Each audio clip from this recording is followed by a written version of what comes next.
بسم الله الرحمن الرحيم. الحمد لله رب العالمين، الصلاة والسلام على أشرف الأنبياء والمرسلين نبينا محمد وعلى آله وصحبه أجمعين.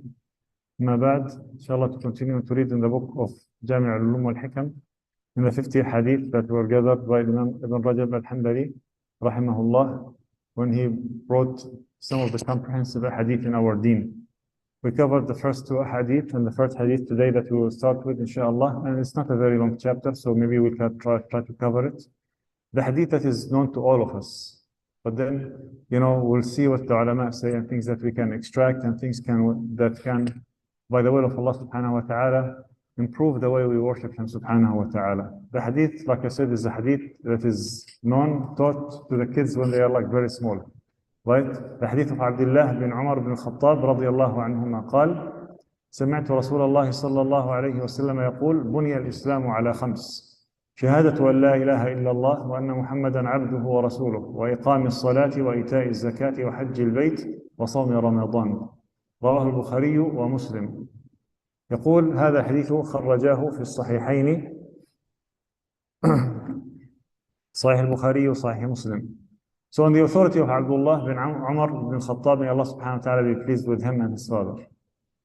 He said, Abdullah, the son of Umar, he says, I heard the Messenger sallallahu alayhi wa sallam saying, Islam was built on five. Islam was built on five. شهادة أن لا إله إلا الله وأن محمدا عبده ورسوله. The testimony that there is no one that is worthy of worship but Allah, and that Muhammad is his slave and messenger. The first pillar, right? Pillar of this building of Islam. وإقام الصلاة is the second one, to establish the prayer. وإيتاء الزكاة, perform the zakah, the obligatory charity. وحج البيت, perform pilgrimage to بيت الله الحرام in Mecca. وصوم رمضان, and fasting of the month of Ramadan. So those are the five things or pillars that Islam was built upon. Right? And this hadith was narrated by both Al-Bukhari and Muslim. And he mentioned, Ibn Rajab, as he starts explaining the hadith, he mentions other, narrations of the hadith and where else it was, it was mentioned, and other than the Sahihain. So this is a hadith that is well accepted. يقول: والمراد من هذا الحديث أن الإسلام مبني على هذه الخمس فهي كالأركان والدعائم لبنيانه. So what is meant by this hadith is that obviously Islam is not only those five, right? But those are the main pillars that Islam is built upon. He said: وقد خرجه محمد بن نصر المروزي في كتاب الصلاة ولفظه بني الإسلام على خمس دعائم. Another narration, another than the Sahih, the hadith was mentioned to say that Prophet ﷺ said the Islam was built on five da'a'im. Da'a'im is one like pillar, right? So why it is important to understand what is the meaning of a pillar here, and that this is not only like the only things in Islam. He's saying والمقصود تمثيل الإسلام ببنيانه ودعائم البنيان هذه الخمس فلا يثبت البنيان بدونها. فلا يثبت البنيان بدونها وبقية خصال الإسلام كتتمة البنيان فإذا فقد منها شيء نقص البنيان وهو قائم لا ينتقض بنقض ذلك. So what is the difference between those five things and why are they pillars? Right? There are things that, for example, to build a building, you have to have pillars for it. Without those pillars, it will fall down. And this is the same thing with those five things. Right? It's the same thing with those five things. Right? And then there are things that are extra that, beautify something, adorn it. Right? So for example, you have this building, it has the walls, otherwise it will fall down, right? But then it has those, beautiful lights, for example. It has those decorations with the wood and stuff like that, right? It is part of the building. But if we take those, those like wooden parts away, would the building still be there or not? It will still be there, right? It's not going to fall down, but it's not going to be as perfect, right? But on the other hand, if we, remove this wall, all of a sudden, what will happen to the whole building, including whatever it has in it? It will fall down, right? So this is something that, the Prophet sallallahu alaihi wasallam, when he says "Bunya ala khams," so that we understand that those are so essential to the building of the Islam. right? That without them, there will be no building of Islam, right? While the Islam has many other components, like even at the end of this chapter, he will talk about jihad. When it comes to, anything that after like the obligations, the jihad comes first. When the ulama talked about the nafil, what is the most important, the nafil after fulfilling the obligations, they said first thing is jihad, then spending in jihad, then knowledge, right? Then after that, comes the like optional prayers. Like, they look at the hadith and they come up with this sequence, right? But there are things that are like very important for the deen, but they are still not one of those pillars, but they are more important. Like, so for example, honesty, trust, truthfulness, kindness, right? Having like, a good heart. All these things like are part of the Islam, right? There are things that are not mentioned on those 5 pillars, but those are things that if they go away, yes, the building of the Islam in this person is not complete, but it is still there. While if you look at those 5 pillars, they are not like that. So when it comes, he says, when it comes to those 5 things, he said, الإسلام يزول بفقدها جميعا بغير إشكال. So let's come to those 5 pillars. If all of them are gone, there's definitely no building, right? How about if one of them is gone? He said, and there is no controversy with the fact that if all the pillars are gone, then the one is not a Muslim. He doesn't have a building of Islam. And likewise, he's saying, وَكَذَلِكَ يَزُولُ بِفَقْدِ الشَّهَادَتَيْنِ. And also the thing that is agreed upon without the shahadatain, to witness that there's no one is worthy of worship but Allah, and that Muhammad is his messenger, there is no building of Islam. This is something that, taken. No controversy with it, right? Because if the one doesn't do it, and even if he prays, if he does whatever he does, right? Like for example, you see someone coming and visit and he prays with us. It's not something that is accepted because he's not a Muslim. Until he testifies that there's no one that's worthy but Allah, and that Muhammad sallallahu alayhi wasallam is his slave and messenger, right? So when it comes to this is something that is agreed upon. If we look at the second one, which is iqam salah, establishing the salah, many of the ulama will take the shahada as something that is no controversy with it, right?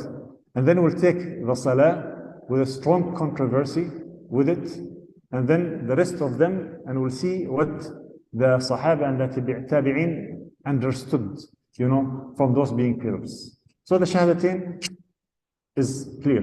When it comes to the Salah, many of the ulama, when the opinion is that, the one who leaves the Salah is kafir. The one who does not pray, he is a kafir, right? And some of them, they said that, they detailed whether he's leaving it because of denying it, then he's definitely a kafir with no controversy, or he's leaving it because of laziness. And this has details to it, but even those who said, he leaves for like laziness, he's at a great danger. He is at the risk of losing all Islam. So this is no controversy about the risk and the danger of it, right? So when it comes to those who said that, the one who leaves it, then he's a kafir. Right? Because he had, lost a very important pillar of the Shahadatain. So the building of Islam in this person is not there. And those who said that, who leave the Salah is a kafir, they did not distinguish, in one of the opinions between whether he is denying it or not denying it. Denying it is clear. Anyone who denies any obligation that is clear, with evidence, and not something that, there is even controversy with it. Like, for example, the obligation of the zakah is an obligation. But the fasting of Ramadan is obligation. Someone comes and says, no, I don't believe in it. Then he does not, belong to this deen, because he's denying something that is known in the deen, right?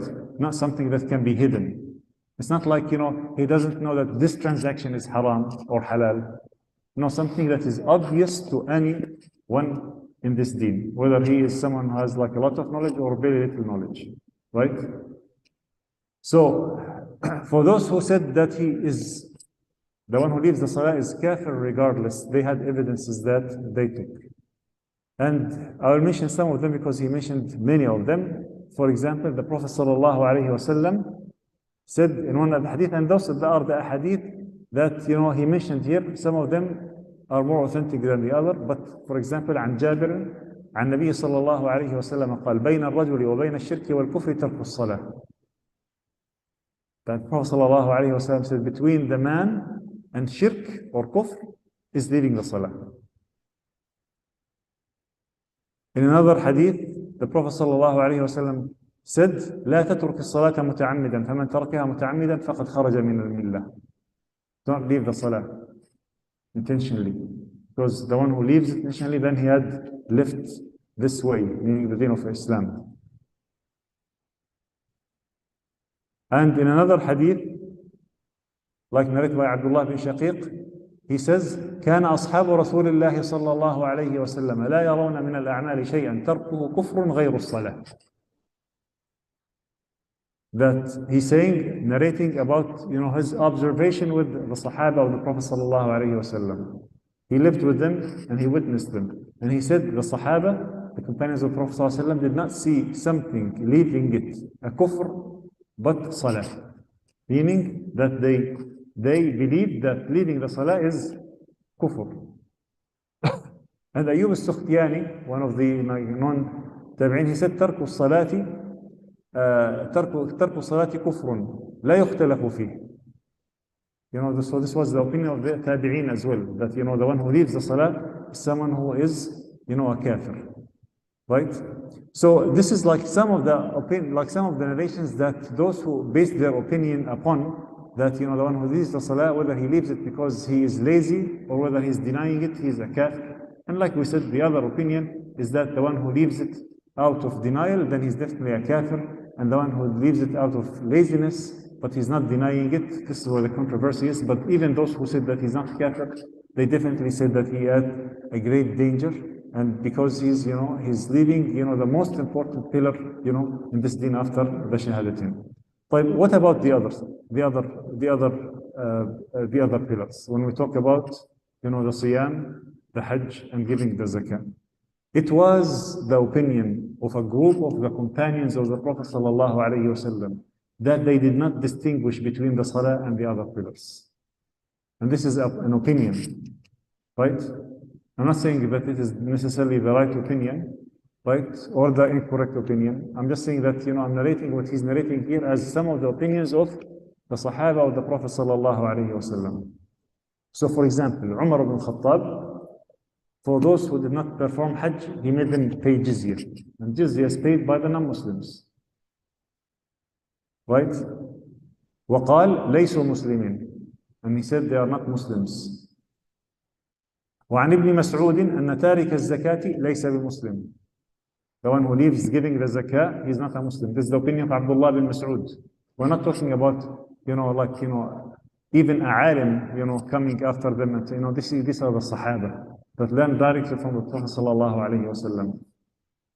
قال وعن أحمد برواية أن ترك الصلاة والزكاة خاصة كفر دون الصيام والحج. So they had difference in opinion, all based on the analysis of the texts, the hadith of the Prophet sallallahu alayhi wa sallam, to say leaving this and not leaving this. But what I'm trying to say is that all of those pillars, with the shahadatain being something that has no controversy whatsoever. The salah has a controversy whether you leave it out of denial or not, and then the rest, also people talk about whether the one who's leaving it is someone who is still in the Islam or not. عطاء الخراساني, one of the early generation, he adopted this opinion, and again he would take it from the group of the the Sahaba and the Tabi'in that he witnessed, right? So he says الدين خمس لا يقبل الله منهن شيئا دون شيء. He said the deen of Islam are 5 things. Allah subhanahu wa ta'ala will not accept one of them to replace the other, meaning all of them have to be there. شهادة أن لا إله إلا الله وأن محمدا عبده ورسوله. By the way, he narrates this, in one narration, he narrates this as a hadith of the Prophet sallallahu alaihi wasallam. And then it was said that this is the opinion that he expressed. But I will read for you what was narrated of him, although he narrated as the hadith of the Prophet sallallahu alaihi wasallam. So he said 5 things that Allah subhanahu wa ta'ala will not, replace one with the other. شهادة أن لا إله إلا الله وأن محمدا عبده ورسوله وإيمان بالله وملائكته وكتبه ورسله. So the first one is the shahadatin.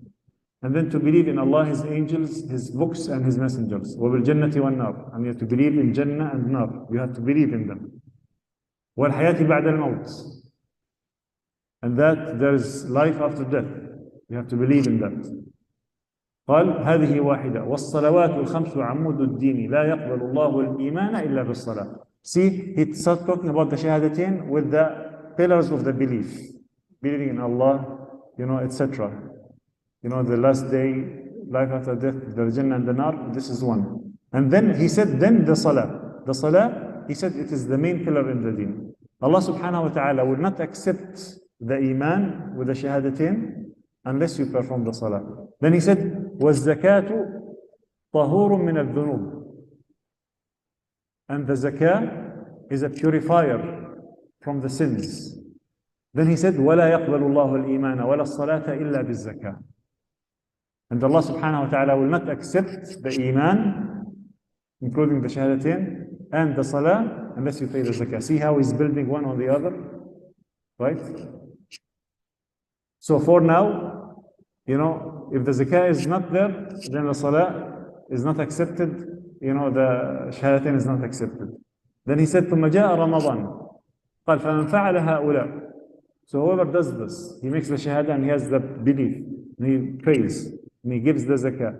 ثم جاء رمضان, and then Ramadan comes, فترك صيامه متعمدا, and he leaves fasting it on purpose. لم يقبل الله منه الإيمان ولا الصلاة ولا الزكاة. Then Allah subhanahu wa ta'ala will not accept from him, the Iman, not accept the Salah, not accept the Zakah. Why? Because he left what? Fasting in Ramadan. قال فمن فعل هؤلاء الأربعة. Then whoever does those four, he has the belief with the Shahadatain, and the Salah, and the Zakah, and fast Ramadan. ثم تيسر له الحج فلم يحج ولم يوصي بحجة ولم يحج عنه بعض أهله لم يقبل الله منه الأربعة التي قبلها. And then whoever is capable, who does all those four, fasting, zakah, salah, shahadatain, and belief, pillars of the iman, then he was able, he had the means of making hajj, and he did not make it, or make arrangements for someone, to make it for him, then Allah subhanahu wa ta'ala will not accept that from him. What is he trying to say here? He's trying to say that, this is the concept of those being pillars, right? And again, even if, the ulama, and we heard the hadith of Abdullah bin Shaqiq, when he narrated that the Sahaba did not see anything being a kufr after the shahadatain except what? Leaving the salah. What does this narration mean? That the Sahaba did not necessarily, as a whole, we mentioned the narrations of Umar bin Khattab and Abdullah bin Mas'ud, but as a whole, they did not see, for example, leaving one of them is something that you can identify someone as someone who left the deen of Islam because of not doing, if it was zakah or siyam or hajj. Is that clear? Right? Although it did exist, that some of them said that. Now, when they say that Allah subhanahu wa ta'ala does not accept, and this is something, a meaning that he wants to make clear, right? Is that when we say that, even if we say that someone did not leave the deen, by not performing things that is an obligation, right? You have to distinguish between, the fact that, we are calling him as someone who had left the deen versus someone that his deeds are not accepted by him. So he said, وقال ابن مسعود من لم يزكي فلا صلاة له. قال ونفي القبول هنا لا يراد به نفي الصحة ولا وجوب الإعادة بتركه وإنما يراد بذلك انتفاء الرضا به ومدح عامله والثناء بذلك عليه في الملأ الأعلى والمباهاة به بالملائكة. So, if someone, for example, does not, let's say, for example, does not fast in Ramadan, but he prays, we will say this is a reason for the salah to not be fully rewarded for the person who did not, fast. And for Allah subhanahu wa ta'ala not to be completely pleased by it. But we do not say that because he did not, pray, then his fasting is something that is not accepted for him. Is that clear? Is that clear? So, so we are saying that this is something that will decrease the amount of reward and the completeness of your action on one end. And the other end is that, the fact that you have done it so that you will not be, you will not be punished for not doing it, although it is not something that is accepted like it would be accepted from someone who had performed all the other pillars and perfected them, right? So those are the messages that he wanted to explain when it comes to the pillars. But the bottom line is what? The bottom line is that you have to understand that those are pillars of the deen of Islam. And if you want to strengthen the Islam in you as a building, what do?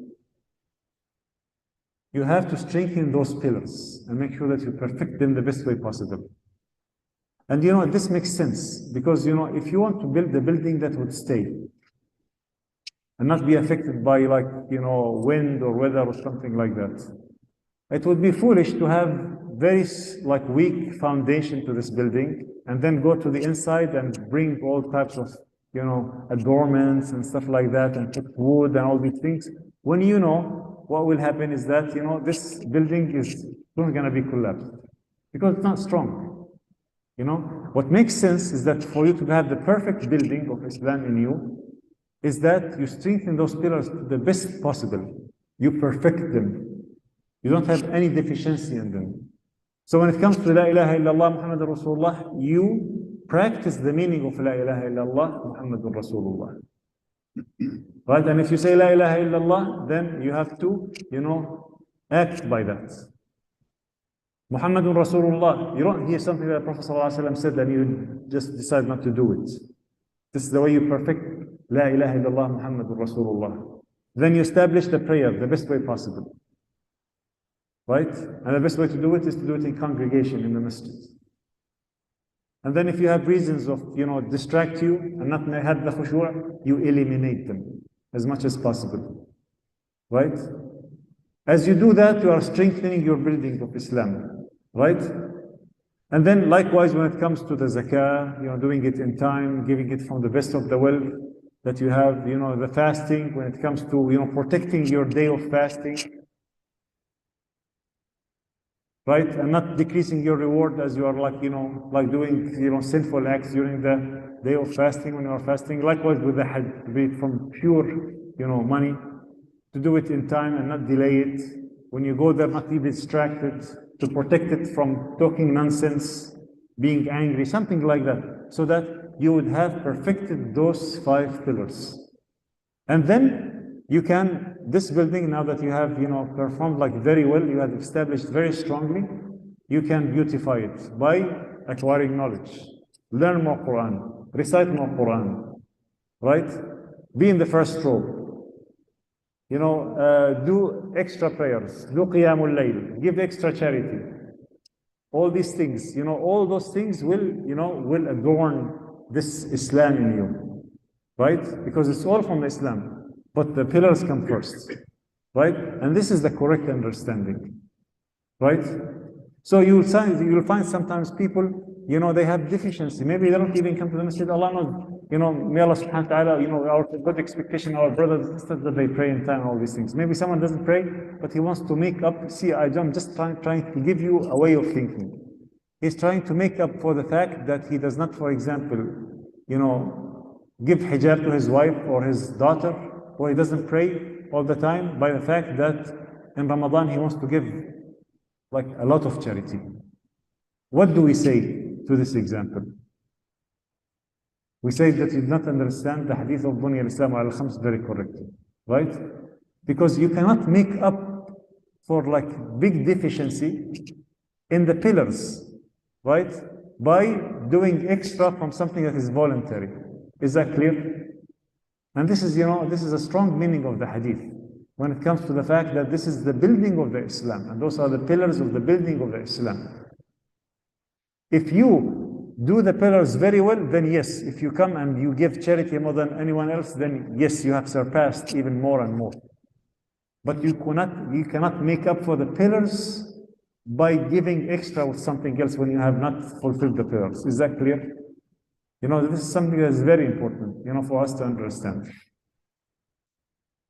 And, you know, he goes on and on, and he, like, you know, talks about, you know, some of the things that are, you know, like some of the ibadat that are like very important, are not necessarily mentioned in the hadith, but yet they are very important. But, you know, nothing is parallel to those. He gives many examples. I don't think we need to go into the examples, and just not to make it very long.